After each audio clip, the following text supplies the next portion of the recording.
What's going on, people? Welcome to another episode of the Athletes to Athletes podcast. Today, we have a different type of episode for you all. Instead of listening to a story of a former athlete, I'm joined by co-founders Reid and Justin, and we discuss a few topics happening in the collegiate world. And then in the end, Reid gives us a couple of anecdotes from the campus tours that he's been on recently. I hope you guys enjoyed today's conversation. If there's any other topics that you'd like feedback on or would like to hear us discuss in the future, hit us up on social media or head to our website, athletesToAthletes.com. Again, that's athletesToAthletes.com. Again, welcome back to the A2A podcast. I hope you enjoyed today's conversation. So welcome back to the A2A podcast. Today, we do not have a normal athlete story for you. I am joined by Justin and Reid, some guys that you heard from in season 1. I believe you guys joined me on here. We've talked about a couple of things. We're going to get back to doing that. And today we've got some transfer portal things to talk about, the evolution of the NIL.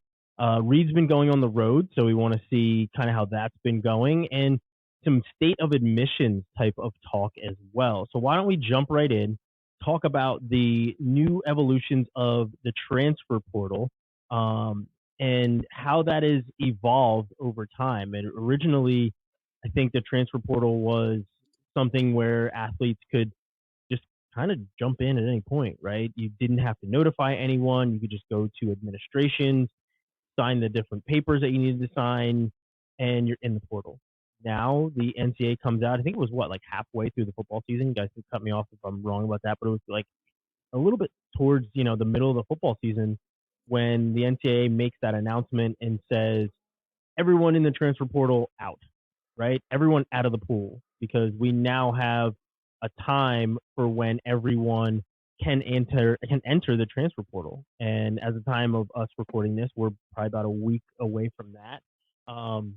But I kind of want to hear what your guys' thoughts are on there being a transfer portal window where athletes from respective sports, obviously there's a window for each sports season, but there's this window now where they can enter during a certain time. And, as football seasons are kind of coming to a close, we're seeing more and more Division I athletes in particular announcing that they're going to be entering the transfer portal, leaving Alabama, leaving Florida State, leaving Ole Miss, leaving wherever to head into the transfer portal. So what are your guys' thoughts on there being a new transfer portal window for each respective sports season?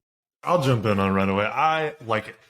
I think that it's for a couple reasons. I think the biggest one being that the transfer portal, in the way that it was created, became this like overwhelming thing that just loomed over kids through the course of their college career and sort of their everyday lives. I mean, at any given moment, you have a bad week, you have a bad weekend, you have a bad game, whatever it might be, your brain can automatically go to like, well, I'll just jump in the portal, or I'm not doing this, or whatever it might be.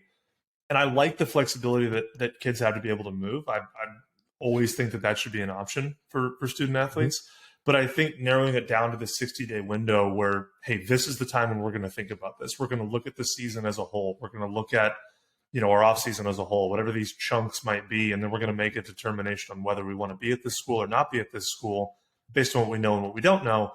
I think is a much healthier way to approach it. And I think that it sets kids up to be able to, hey, focus on the season when you're in season, and then focus on this when it's time to have this conversation. And I think for that reason, the fact that they narrowed it down is a benefit. I rarely find myself wanting the NCAA to put more guardrails on anything, but this is one of those few times that I think it's sort of hey, let's slow this down, let's calm this down.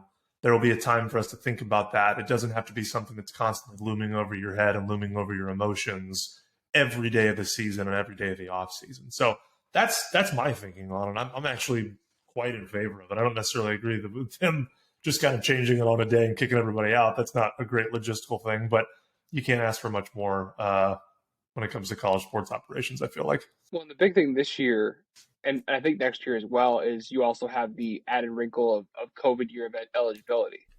So we have we've fourth year seniors academically with 2 years left of eligibility.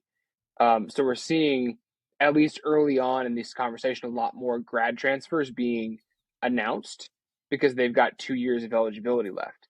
And so that's another wrinkle that I think this window really helps, is pushing the conversation to, okay, I'm committing now for 2 years, right? As opposed to one in these grad transfer windows, but also allowing kids to utilize that extra year of eligibility in different places, different spots that they feel like they can have more beneficial use, right? Grad school is not usually just a year program. So this small window of opportunity where you may be able to finish grad school while still playing your sport is a very interesting dynamic that we haven't seen yet before. Yeah, and I mean, the thing for me is that people were already saying something about the transfer portal where it was, oh, well, it's already free agency, right? And I think, for me, when you look at it now, it kind of makes it look a little bit more like free agency, where in the NFL, there's a time that you can be,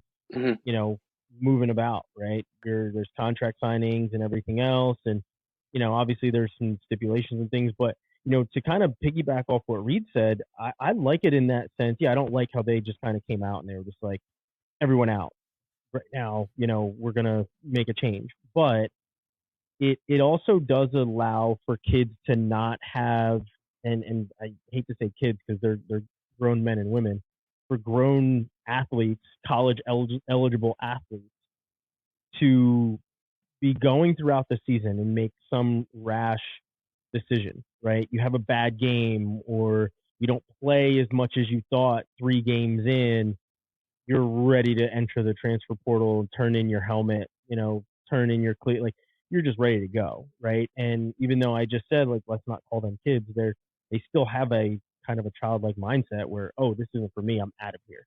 The 18 to 22-year-olds aren't, bastions of full thought, and they don't really just get around the fact that, oh, well, I'm just going to make a decision on a whim, right? That happens plenty in the 18 to 22-year-old range. So forcing them to go throughout their season, because so many things during the season ultimately change. You may get a chance to play. Something may happen that changes your mind. Academically, things could change. On the field, things could change, and you might want to stay, right? And now you have that full season to fully think about it. Season's over.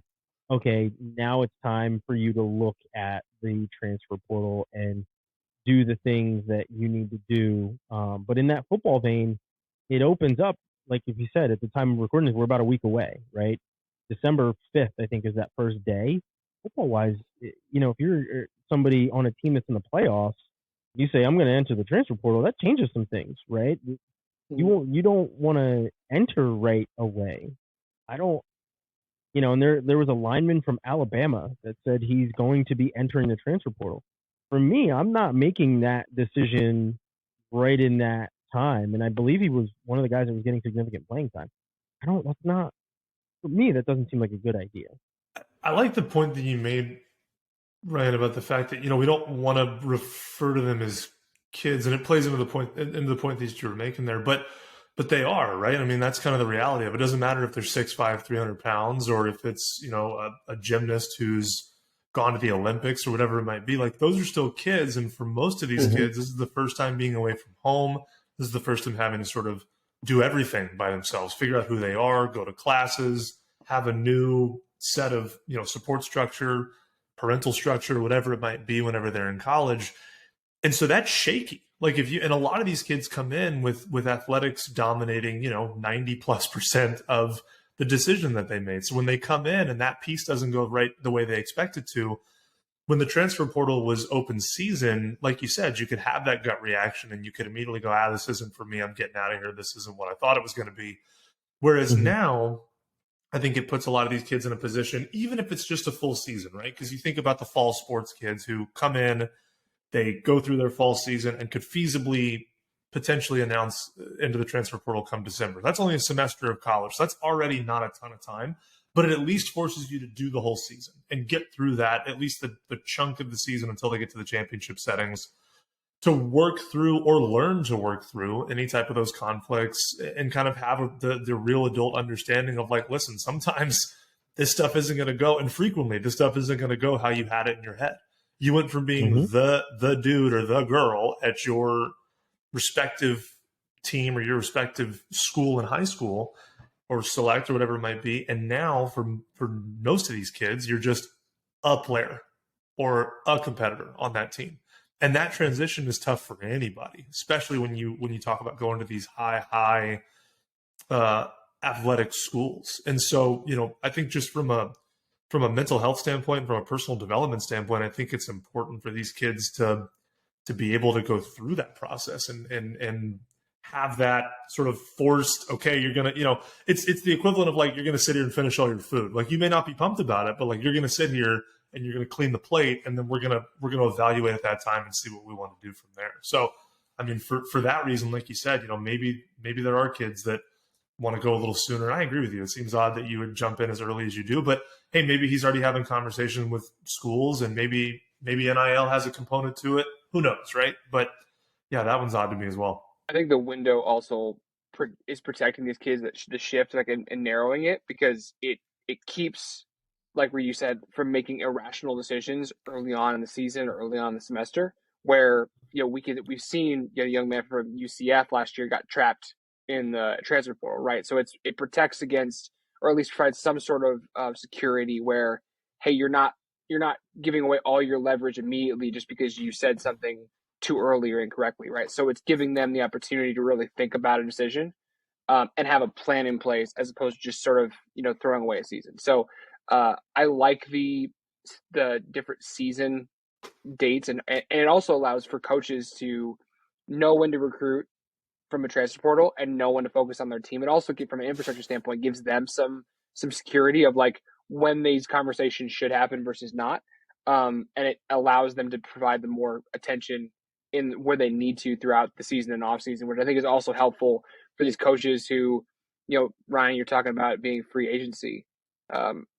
It can't be free agency 365, or you're going to lose the quality of coaching, the quality of development, the quality of communication and connection with athletes. So you're giving them that window is innately helping those kids during the season and off season, in coordination and communication with their coaches and administrative staffs. Yeah, I think you're right.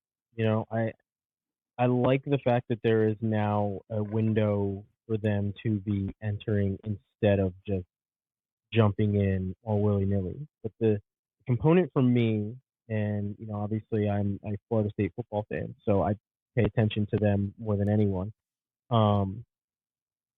is listening to the coaches talk about having recruits on campus. And you're going to have recruits on campus all year. I got the chance to go to a game this year. There was an entire section of recruits. I have friends that are Division I coaches. They, even in wrestling, they're hosting 15 recruits. Football, they're hosting like 60. So, and they're high school recruits. But then there comes that time where it's transfer portal window time. How much do you, as a coach, and obviously this is not something that we can really answer, but how much do you, as a coach, how much do you shift and say, okay, well, we focused on the class of 2024 that are coming out of high school right now. We now have to shift and transfer over to focusing on these college players, these transfer portal players. You're now being split in two.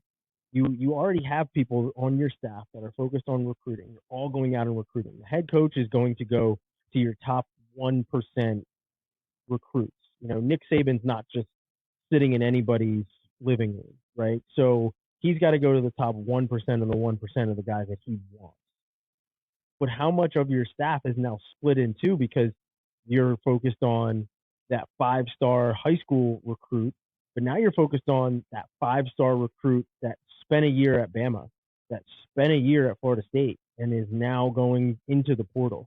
How much of your staff now has to split and focus on these things, right? And the transfer portals are great. I do like the concept of it, because if these coaches, which we saw last year with Ryan Kelly and some of these other guys, they can pick up a pen and stroke another contract and be on the next flight to California or LSU at any point, but these players couldn't, So I think it levels the playing field there.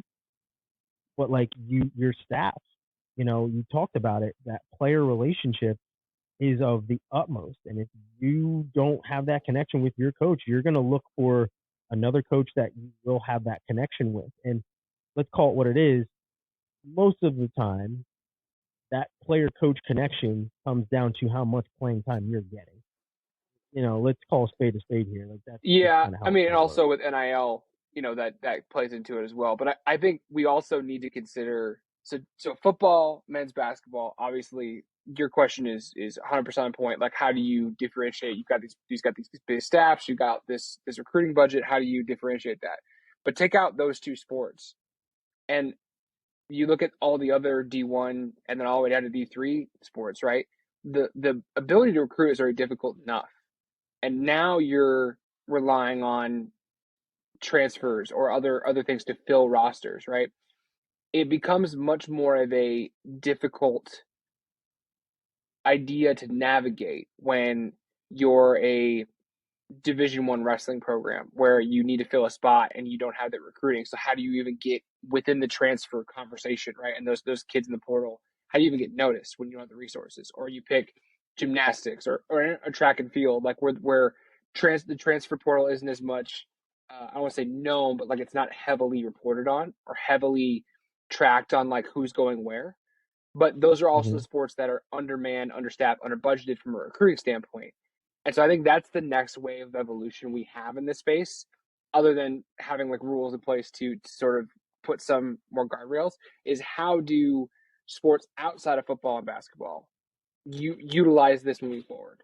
And that's the same thing with NIL as well, as far as like how do we empower those kids and those coaches, for lack of a better matter, in the non-to revenue generating sports, with the other 12 to 15 at a university. And I think both of you guys mentioned NIL. Let's kind of pivot a little bit to the impact that NIL has had on all of these sports. And I was watching the UT football game last week, 2 weeks ago, something like that. And RG3, the Heisman quarterback from Baylor, who's now a personality and analyst on ESPN, was talking about Bijan Robinson, who's the tailback for UT. And he said, does he come back? And, he brought up the aspect of NIL money. And he said, I think Bijan makes somewhere north of $2 million in NIL money as a college student. Do you, and then he talked about essentially it was RG3 having his own collective bargaining agreement conversation on air during a game where he said something about, Bijan should go to his school and be like, I want 6 million in NIL money, make it happen, and I'll stay. And it's incredible that you can now have those conversations openly during a game about I want this much money as a college athlete, and which I think is awesome, by the way. It's still a little weird, honestly. Um, Not something I'm completely used to hearing analysts talk about when it comes to college sports. But I like that fact that you can say, I will now stay in school and play for UT, Florida State, any of these teams, and make money. You're not going to make as much money as if you're playing in the NFL, obviously, but you already hear that these players are in the millions. What do you Mm-hmm. think this impact has on the transfer portal, which we just finished talking about? Does the transfer portal and NIL have a direct correlation? And I mean, I already think the answer is yes, but how much of a direct correlation do you see with these players and transfer portal and NIL being kind of that looming thing of like, hey, I'm gonna get 2 million here, but I can get 2.5 or 3 over here. Do you think guys are listening to that from other players because coaches can't recruit them. Other players can talk to them as much as they want. Social media is, somebody text a guy all you want and be like, hey, listen, we're doing this with NIL. You think that that's playing a big factor when it comes to the transfer portal? And do you think NIL and transfer portal are that closely related right now? I think that nobody can see me on screen, but I'm making a very small pinch with my fingers.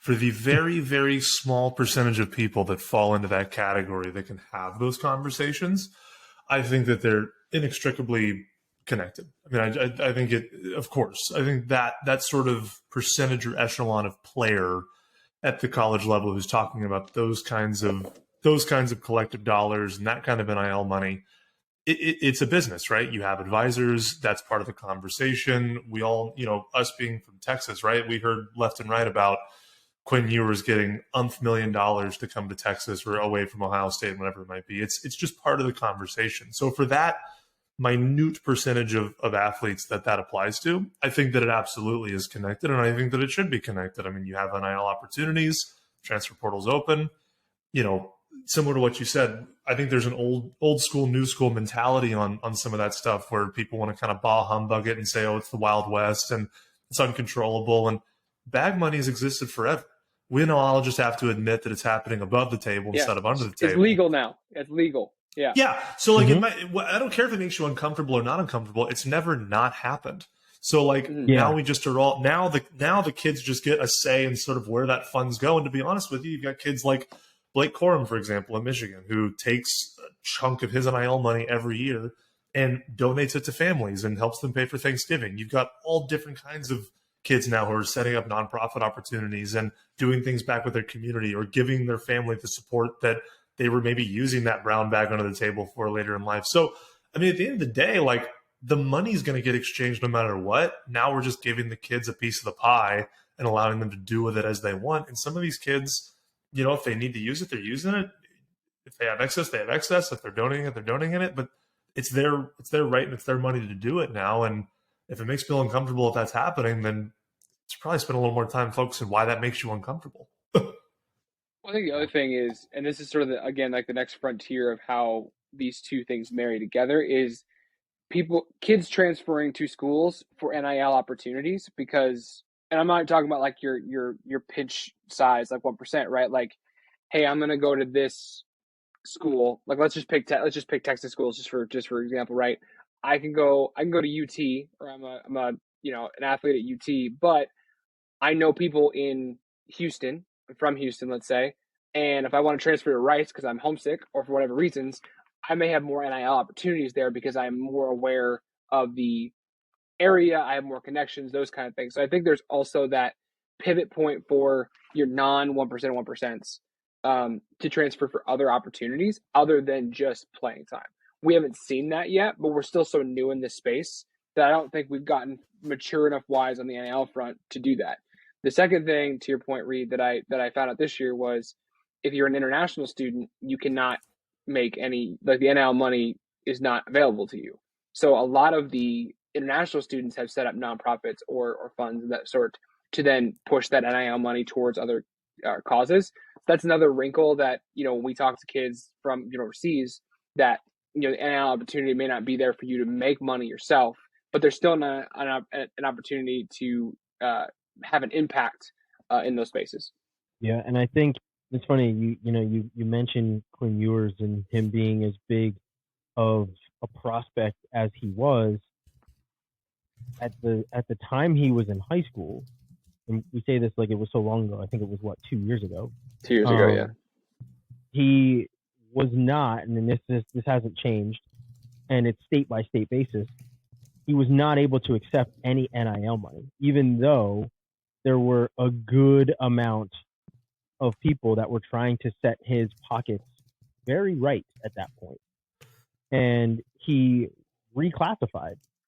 He was not supposed to come out the year that he did and go to Ohio State. I'm pretty sure that he reclassified, left high school a year early, got the NIL money, played in 1 or 2 games at Ohio State, just enough for Ohio State fans to be like, oh, we want Quinn Ewers and not CJ Stroud because CJ, one or two incompletions, and that's all it takes for fans to turn on you. But he reclassifies and makes NIL money and then goes back home to Texas. I think there's a handful of high school students that, probably even less than that, that are able to sign for NIL money. So they're already setting these things up. The college business class that tells you to set up your own, little business, it's now real life. And they have to learn this on the fly, and we talked to, who was it? She's now the NIL director at San Diego State. Talked to her, what was that, in season 1, about, the things that she is able to do at San Diego State, and all the things that she is setting in motion of educating these kids. It's something that a lot more of these schools are doing as we're in year 1, we're past year 1 of NIL. So now the boosters aren't just saying, okay, well, we're going to set this kid up with a car. We're also going to set him up with the means to pay for the car so that he doesn't have to worry about the taxes, and he doesn't have to worry about this and worry about that. So it's not just, hey, you're getting an endorsement deal, is essentially what this NIL is. Here's your endorsement deal. You now have the money and the backing of the booster corporations so that the IRS isn't coming after you. And when they do, all the paperwork is set up for you, because they do not want their star players to be getting in trouble with the government. The last thing that you want. And they're like, well, Justin Honda came and said that I was going to get a car and I didn't have to do anything else about it. And then you come and you got to pay taxes on it. So the last thing that they want is for that to happen. So they're getting wiser in this NIL space. And, my last point before I turn it back over to you guys is the NCAA was approached about players being paid for umpteen years. So many years. It was, pay these players. You're making so much money off of them. You're making so much money. Just pay them. You guys are making billions and trillions of dollars off of these players. Pay them. You can afford to pay them. And they always said no, and obviously went to court, everything else, and now they have NIL. And I think, and I kind of feel, this is my own personal opinion, that the NCAA was like, okay, you have your way. Now go do what you want to do with it. We won't set up really any guardrails. There were very minimal guardrails where you can't be paid to play. You can be paid for name, image, and likeness and endorsements and commercials and stuff like that. But you can't be paid to play, is essentially what it was. Ultimately, everybody was kind of skirting that rule a little bit with NIL. Hey, your deal is still here, paid to play a little bit. But that's one of the guardrails that came up. I feel like the same thing is going to happen with NIL that we saw with transfer portal. Where transfer portal was like, you can enter at any point that you want. And then they were like, well, that's not a good idea, because now, Tim is over here and he's entering the transfer portal in the middle of the season, and it's throwing a monkey wrench into everything, and this is the problem, and now we have to set this up. I feel like the same thing is going to happen with NIL, where the more and more of these contracts that come into the conferences are starting to get, you're starting to see the red flags, right? You're like, well, we realize that that's a loophole in our rule. We're going to veto this contract and make you redo it. Think of another one. And they take note of it, right? It's like, oh, well, that happened. You can't have that happen. We're going to veto this contract because that's something that we didn't think about, and now it's one of the guardrails. And at some point, give it a year or two from now, they're going to say, here's the NIL guidelines, just like the NIL, or just like transfer portal. Here's now your NIL guideline. And I hate to give the NCAA credit for anything really positive, but they knew there was no way they were going to be able to account for everything. And they knew as soon as they put any guardrails on NIL, people were going to figure out how to break them, right? Like that's just kind of the F around and find out sort of way of going right, about yeah. it. Like we're just like, we know, as we said before, like we know money's been going to these programs. Now it's just legally, but like they're going to find other ways around the system. And so now, as your point, Holmes, you're going to have, 2, 3, 4, 5 years of data. of how everyone has tried to do this. And at least you'll have enough to potentially put in guardrails that make sense for the environment, right? I mean, we've seen everything from, random side, I have my own camp in the summers to, companies offering $8 million contracts that for NIL likeness that actually strip the kid of their likeness, even if they don't want to work with them anymore. Like we've seen everything in between, right?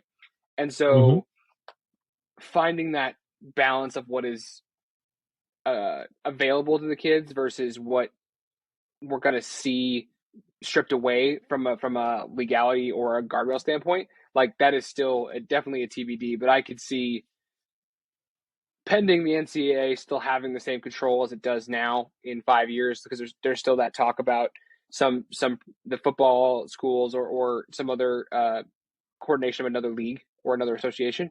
But if things stay as they are status quo, like the NCAA will eventually put guardrails on what it can and cannot do, and then we'll have more people who try to skirt it. That's just the nature of sports in America. But definitely see that coming. Now, I don't have no idea what that looks like, but there's definitely a closing of the sides, closing in from the sides, coming on that aspect. I know Reed loves Yeah. the NCAA, so I'll let him sort of talk about that. Clean living and continuous prayer. That's what I always say.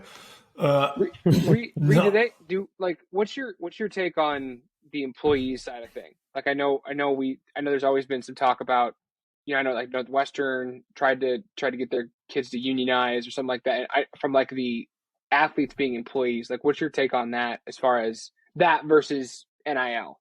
I mean, I think I've always been team athletes as employees, or at least having the option to be employees, just in the same sense that every student has that option. Whether that's from a work study program through FAFSA, whether that's truly just working on campus for different jobs, whatever it might be, some baseline amount of pay for the work that you're providing. And then obviously if you want to do just like any other medium or talent or whatever, if you get paid more because of your talent or your notoriety, whatever it might be, then you can do so through NIL. But I think for, all the kids that are contributing to the school, there should be some level of pay involved. I don't think it needs to be anything significant. I think you pay them the same as you would somebody working the bookstore or something like that. But I've always been in favor of that. But on the NIL piece, it was interesting. I was having a conversation with somebody at the IECA conference that we'll talk a little bit more later when we're talking about trips and whatnot. And they were asking me about, like NIL, do you think it's fair, for these kids to, something along the lines of like, well, all they do is play their sport really well and like people want to pay them money. Like, I don't see how does that benefit the school? How does that benefit whatever? And to me, well, yeah, exactly. As someone who's in the space, that's kind of your immediate thought. But it helped me at least open up to the idea of like, oh man, people don't know about like just they don't know about the sport economy, right? And they don't know how much college sport is connected to admissions and enrollment and interest in X and Y and Z. But the way that I was able to sort of find common ground with this person was like, listen, have you ever bashed somebody who's a distinguished painter for wanting more money? If they're in college and they just happen to be an extremely talented painter or an extremely talented violinist or an extremely talented person in computer science, do you Cal Berkeley celebrates the fact that nobody really graduates from their computer science program because all those kids get jobs before they ever even graduate.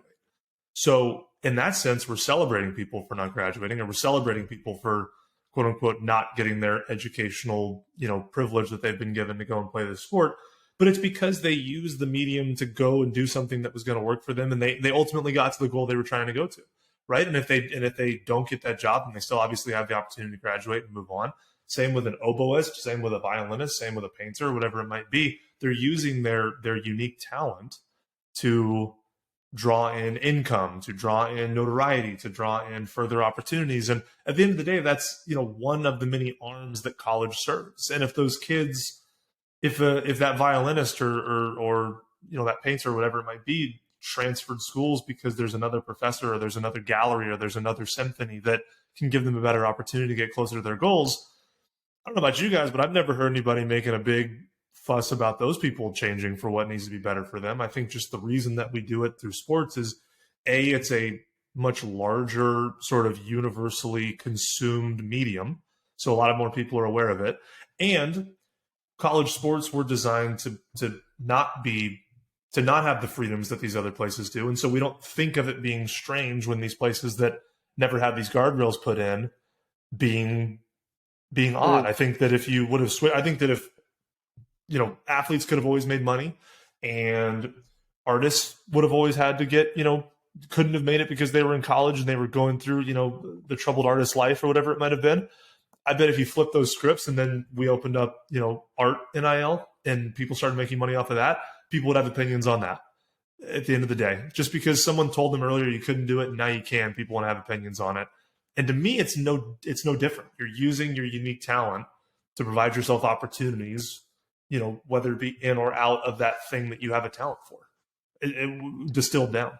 Last thing to add to that, Reid, is if they're employees, they might have options to health insurance. And with the big push on both the physical and mental health side of things, that has become increasingly more important. And I was just pulling up a stat while we were chatting. For Division I athletes, male and female athletes average 2.2 and 2.4 injuries over a 3-year span. So those are both high and low as far as impact.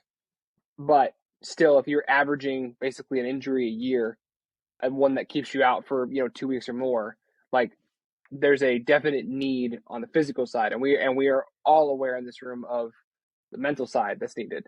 And so pushing that a little bit further down the road, that allows for that health insurance and that injury prevention and all those kind of things to be more acute and entwined with the health of just general students, right? You don't have to rely on how good your parents' health insurance is, right? At that age, you can actually have your own, learn how to take advantage of that, but also have something that, if you get hurt, you tear an ACL or whatever, you've got university and insurance to help you get through that. Yeah, and the funny thing about that, and I'm going to go back to a point that Reid was talking about before, but the funny thing about the insurance thing is I've been told by administrations, and this isn't any secret, but I've been told about the huge insurance policies that they have on their own athletes. So it's not unheard of for a school to have an insurance policy that they pay for on their athletes. You have a Division I prospect, a Division I, contender for an NCAA title in wrestling or swimming, or you got a Heisman Trophy winning quarterback. I guarantee you that the insurance policy that Ohio State has on CJ Stroud is insane, just in case something happens to him. Right. And like I said, I've been told by coaches back when I was, a sports journalist and traveling around to these different campuses, man, when he leaves, we don't have to pay that $50,000, $60,000, $70,000 a year insurance policy. It'd be great. It'd be awesome to be able to look back on the history and the things that the stamp he put on this university. But, that's a hefty little paycheck that we have on this one person. And you have that on multiple people that are in your school, because you're not just trying to attract the best football players in this aspect. You know what I mean? Right. Penn State is amazing at football and wrestling and volleyball. There are multiple policies on these athletes that they have. So, insurance policies, they're always going to be there on these athletes. And I don't, tons of administrations have them. But let's take, one of those examples, John Smith on a men's gymnastics team who's on a 25% scholarship. What if he tears his ACL doing or tears a rotator cuff doing at an event or off of athletic time, right? Then where's that coverage, right? And that's the big, and money talks. We all know that, right? You're going to have better opportunities for that top 1%. But if we're talking about the general health of student athletes, that is where NIL as a concept can alleviate some of that pain, but it's not a fix. It's not a catch-all, right? It's not That's why paying student athletes never worked before, because there's only 2 revenue generating sports and all that money pays for everything else. 3 or 4 at specific schools, right? So how do we continually to get to a point where we are benefiting athletes and pushing them forward in a environment that's supporting them both on and off the field? And NIL is a step, but it's not the end all be all solution, right? There's more things we need to do to cover the other 98% of athletes that are collegiate athletes, D1 to D3, JUCO, etc., to make it a much more safer and safer environment for what they're doing, right? Yeah, and to go back to something that Reid said, one of his conversations on his trips, and we'll dive into those trips here in a second. Him saying, that all they're doing is playing a sport, essentially, right? Sports is the biggest, glossiest, shiniest brochure that these schools have, and don't ever let anyone belittle that. And that's the funniest. That's why I laughed when you said that, because it's like, you can't pigeonhole people to say, well, all they're doing is going out and, using their skills and their talents on a Friday night or a Saturday afternoon. No, they are devoting more than 50% of their week to this sport, so that when they go out there in the school colors that you love, they make your school look good. And then what that does is it brings in even more people to want to come to the school. Nobody's ever said, and I mean, obviously people are going to be fans of the academic side of schools. It is, it is, you are called a student athlete for a reason. And if you're not an athlete, you're just a student. That's just how it works, right? But you rarely hear somebody say, man, I've been a fan of Alabama's chemistry class, their chemistry advisor, their, I've been a fan of their biology department since I was 4 years old.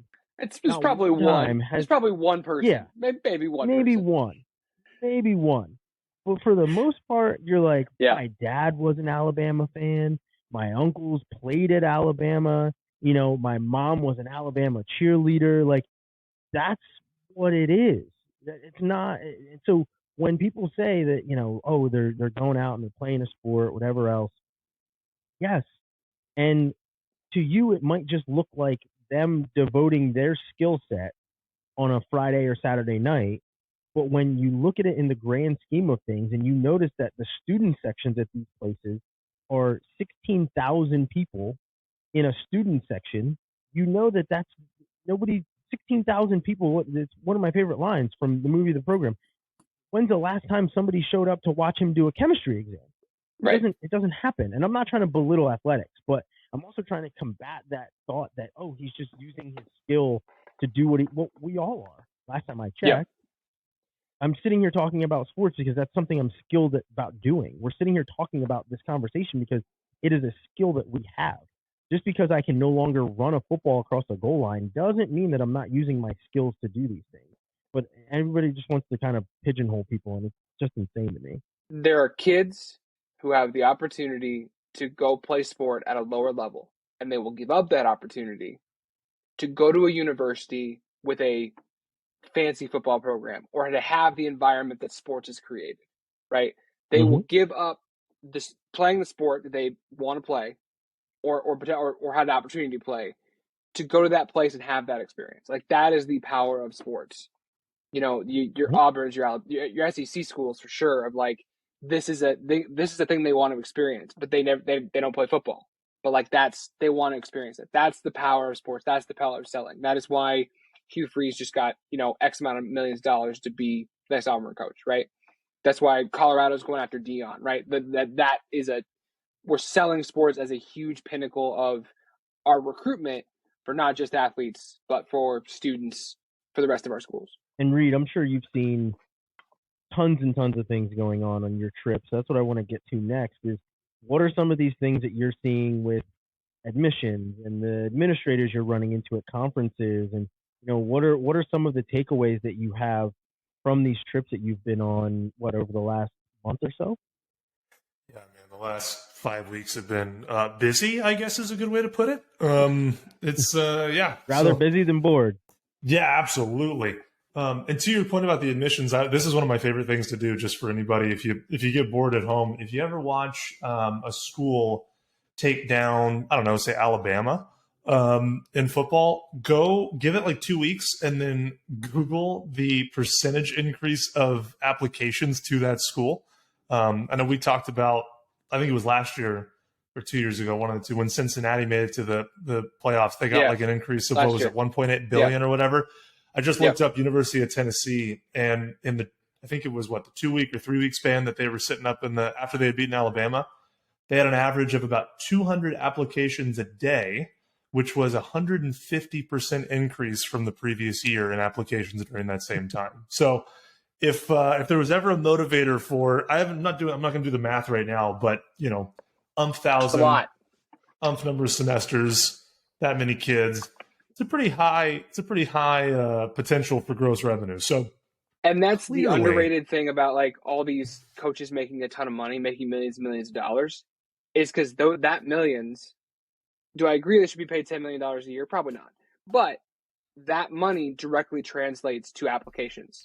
And they know that. These schools know that, right? It directly impacts the amount of tuition money they're going to receive from different areas and checks boxes for them, right?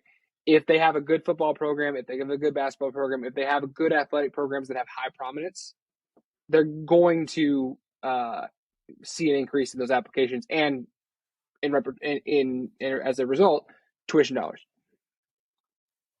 100%. Sorry, go ahead. No, you're good. That was great. So yeah, I'm trying to highlight, some of the trips that I took. So first thing that I did right off the bat was went to the Texas High School Athletic Directors Association. They had a fall forum down in San Antonio, and I went down there just to see what those conversations are. And for some context, in Texas, the majority of athletic directors or folks that are in higher administration on the athletic side tend to either be the active head coach or the previous head coach of the football team down here in Texas. If anybody's familiar with the size of the stadiums and the budgets, and we might not have air conditioning in all of our rooms, but by God, we got jumbotrons. So that's definitely a big emphasis in the state of Texas. And it was interesting. One of the key conversations that they were having, amongst everything else, there was your typical logistics, there was typical whatever else. One of the core conversations that they had was the specifics of security and police presence at high school athletic events because of mainly parent involvement and parent opinion. There's been a preposterous spike in parent on parent and sometimes parent on student violence in the stands, whether it be verbal or physical. And school districts are having to adjust their police presence at these games, especially big rival games, to combat that. So to me it was very much like, again, with us being in the space, we hear about it a lot and we know that a lot of that stuff starts to get a little bit, more and more outrageous is really kind of the only phrase that I can think of in that space. But to then have it, to hear about it being a primary topic of conversation literally at the Athletic Directors Association forum was a really interesting and, disheartening in a way realization that like, oh shoot, man, this has made its way all the way this isn't just something we're noticing on the side. Like, man, that kind of seems worse. Like it's something that's having to be addressed at that level to try and combat. And that stems from the cost of youth athletics going up. That stems from social media and the impact of these rankings that you see in so many youth programs and high school programs and recruiting programs and whatever it might be. And it just, people start to tie not only the child, the kid ties their identity to it, but the parents vicariously tie their identity to that as well. And that's the conversation at the club, or that's conversation on the golf course, or that's conversation at the gym, or whatever it might be. And, at least for down here, man, that just, they're getting more and more, it's an ugly marriage from what you can see. And so it was really interesting to go there and hear, their feedback on that. I don't know. It's very strange to know that it's happening and then to see actual tangible change have to happen to address it. So that was really interesting to me. Well, we've seen like toxic sports parent syndrome. Well, we've seen an spike in that just from being locked down for, well, depending on where you are, anywhere from 6 to 18 months. but like just having the ability to just function in society. Take out the sports, take out the parent, take all those variables out. Like just people getting used to communicating again, like and being in the same establishment or restaurant or stadium, whatever. Like that has taken some reps just to get people to act normal again. Like then just add all those other variables back on as far as pressure. Like some people just forgot how to be general decent human beings. But I do think it's very fascinating that was like one of the top discussions. And we've been to a couple games this year, Reed. Like we've seen some escalations, but nothing to the point where like police involvement had been involved. So that's very, very interesting. And I'm curious to see what these like state football championship games will be like, where we have multiple different teams in the stands together as opposed to just on different sidelines. And if that is a something we see continue in these higher pressure environments for both kids and apparently their parents who are not playing the game. Yeah. Well, on that point, there was another, like one of the cherries on top for one of the conversations was determining the logistics of if you have two schools that are competing, usually in playoff situations from different districts, if there's an incident, who files the police report? Like how is that logistically handled? And it was like, oh my God, like this is just so that was really interesting to go there and to have that be sort of such a big topic of discussion. Completely on the other end of the spectrum, the next weekend I went to Iowa and played on the Field of Dreams baseball field, which was pretty dope. So that has nothing to do with work or anything, but it was shout out Iowa.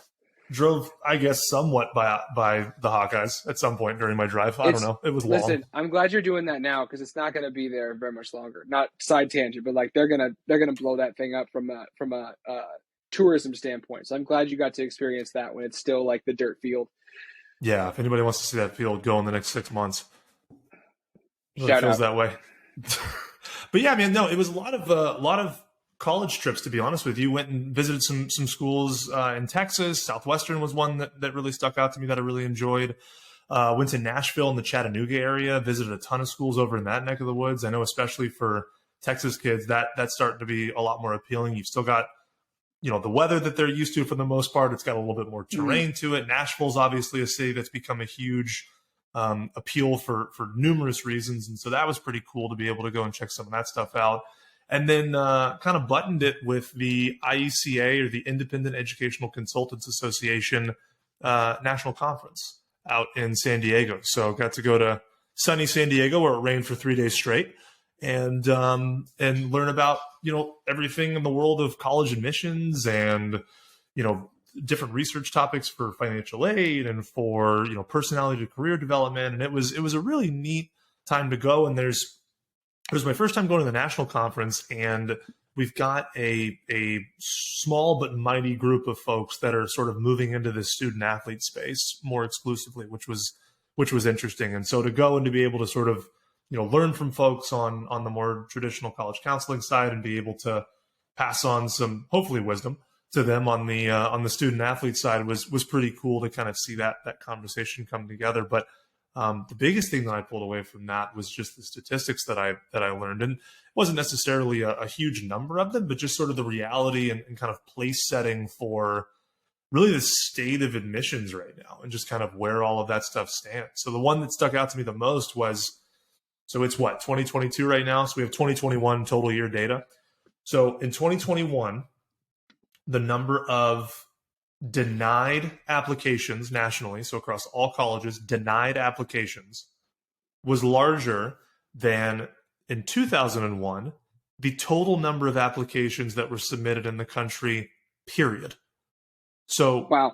When you talk about that kind of growth and that kind of interest in just college in general, a lot of which has been spurred on by the test optional change because it's made it a more financially and just overall, traditional old school testing subject equal, you've got so many more people that are interested in doing it. So for example, University of Tampa, great school. They had about a 56%, 57% admit rate about 2 years ago. As of this past year, I believe their admit rate was listed at 23%. Jeez. So nearly half of the kids that were getting, for their acceptance rate are eligible. So it just, to me, that was such a wild thing to realize that, like, quite literally for kids in this generation, and this may change as test scores come back, whatever it might be, but the goalposts have changed. So parents, even older siblings, expectations and understandings of, oh, this is a school that was a safety school for me growing up, or this is the school where all the kids went to growing up because they could, the joke here was, if you know your zip code, you can go to X school or Y school or whatever it was. That's not really the case anymore for a huge number of schools. And I think it opens up the door, for a lot of, it forces families to look beyond just the normal 2 or 3 schools that everyone in the area applies to. And for someone who's in college admissions, that's always a good thing to hear.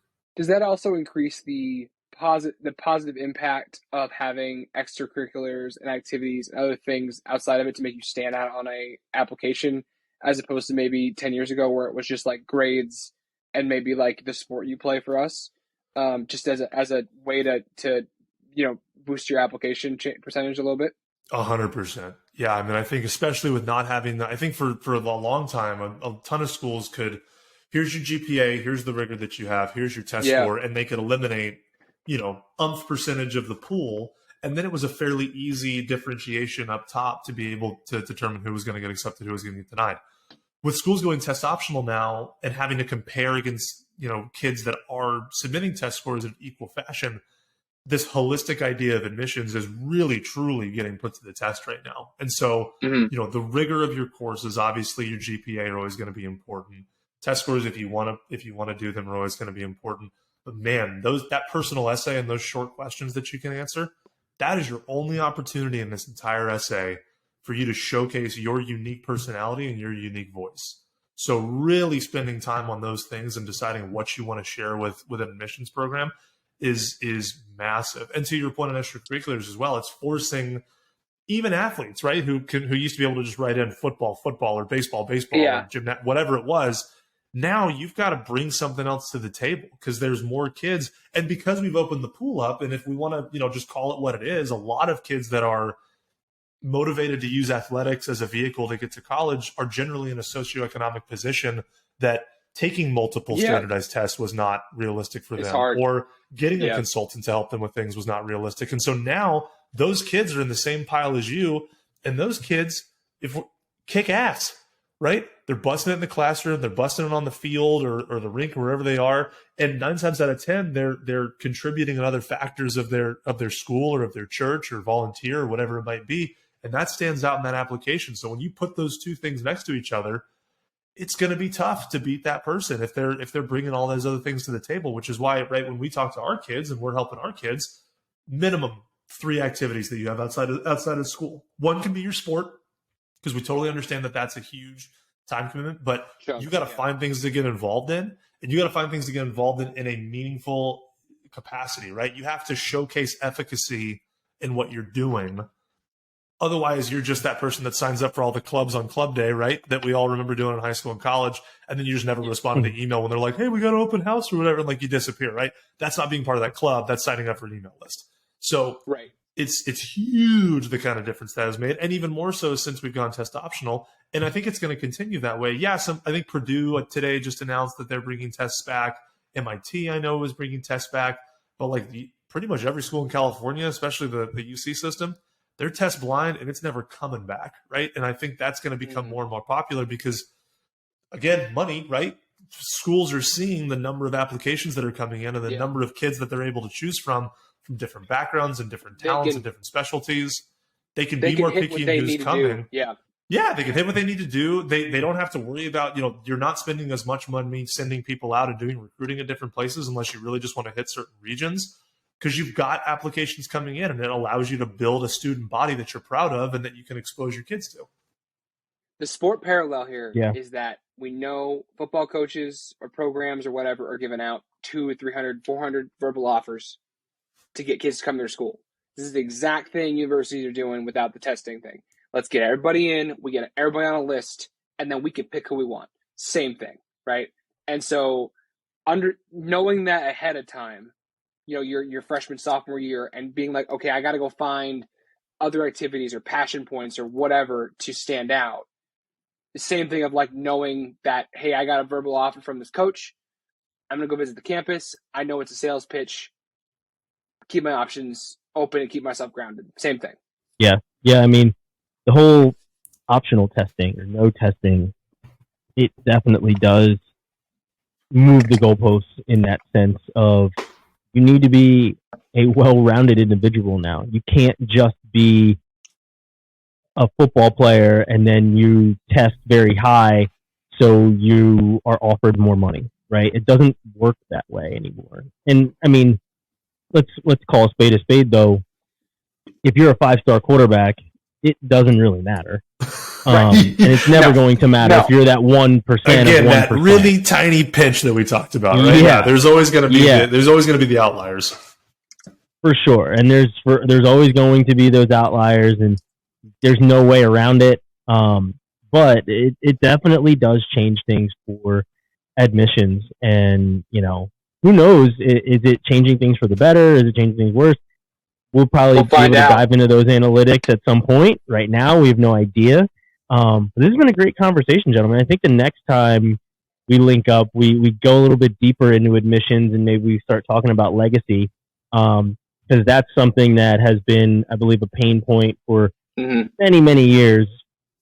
So maybe we dig into that a little bit more, but this has been awesome. This is always fun when we get together and start chopping it up a little bit. Reid, Justin, appreciate you guys. And everyone else, keep listening. We'll always have some pretty fire topics. We'll get back to talking to former athletes and coaches and different people about their stories and their past. We're also going to dig into some other topics. So make sure you stay tuned, and we'll see you next time.